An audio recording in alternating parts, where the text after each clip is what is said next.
बनावट शालार्थ आयडी प्रकरणामध्ये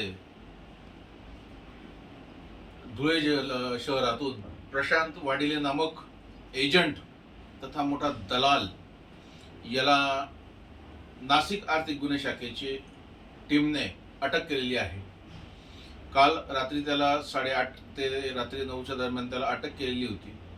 सकाळी त्याला रात्रभर देवपूर पोलीस स्टेशनच्या अंतर्गत त्याला ठेवण्यात आलेलं होतं आणि सकाळी नाशिक आर्थिक गुन्हे शाखेच्या पोलिसांनी त्याचा ताबा घेतला। आता विषय असा की या प्रशांत वाडिलेच्या तब्बल 65 शाळा त्याच्या आहेत ऑन रेकॉर्ड आणि त्यापैकी त्याच्या 2च शाळा त्याच्या चालू आहेत जमिनीवरती। बाकीच्या सगळ्या त्याच्या शाळा ज्या आहेत या सगळ्या शाळांची नावं आहेत हे। तर या सगळ्या शाळा त्याच्या फक्त कागदावरती आहेत।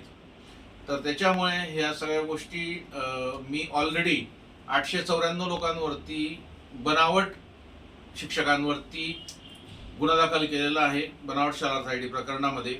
तर त्या अनुषंगाने मुंबई हायकोर्टात देखील मी इंटरव्हेन्शन दाखल केलेलं आहे या प्रकरणाच्या बाबतीमध्ये। त्याची सुनावणी ही आता 7 तारखेला आमच्या वकील महोदयांनी सर्क्युलेशन घेतलं। त्याची सुनावणी येणार 18 जुलैला त्याची सुनावणी आहे। आता हा जो प्रशांत वाडिले जो आहे तर याच्यासोबत अजून याने आतापर्यंत महाराष्ट्रात संपूर्ण महाराष्ट्रात कुठल्या कुठल्या आमदाराला गंडवलेलं आहे, कुठल्या कुठल्या खासदाराला गंडवलेलं आहे, कुठल्या कुठल्या मंत्री महोदयांना गंडवलेलं आहे, इव्हन धुळे जिल्ह्याच्या पालकमंत्र्यांना सुद्धा याने गंडवण्याचा प्रकार केलेला आहे असं ऐकलेलं आहे। तर त्याच्यामुळे नाशिक आर्थिक गुन्हे शाखेचं सगळ्यात पहिले प्रथमतः तर रामदास शेळके साहेबांचं मनापासून आभार की त्यांनी या प्रकरणाला वाचा फोडण्यासाठी अगदी सिंगम ओरिजिनल डॅशिंग व्यक्तिमत्व म्हणजे रामदास शेळके साहेब।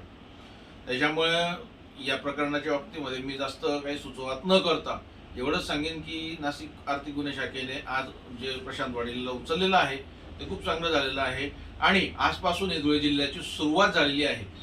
धुळे जिल्ह्यात आजपासून बडे बडे मासे तसेच बनावट शालार्थ आयडी धारक शिक्षक जे आहेत यांना सुद्धा उचलण्याचा कार्यक्रम करेक्ट पद्धतीने केला जाणार आहे।